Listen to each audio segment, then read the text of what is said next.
Kita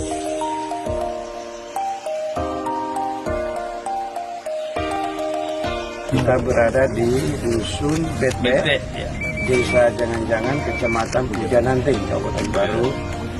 Kami bersama Bupati, Dandim, dan Polsek dan kami dan Bapak Desa. Karena saya tahu betul tanaman nanas ini adalah tanaman yang sangat bergizi tinggi, buah-buahan yang sangat bergizi tinggi dan memiliki nilai ekonomi yang sangat tinggi.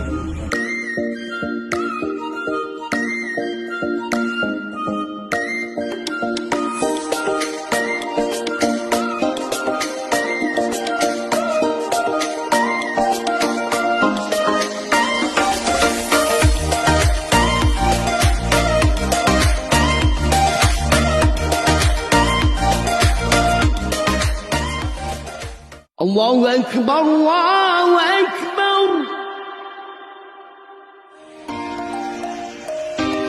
Bapak Ibu yang saya hormati, hari ini Bapak Penjabat Gubernur menyiapkan waktunya untuk baru 1 hari.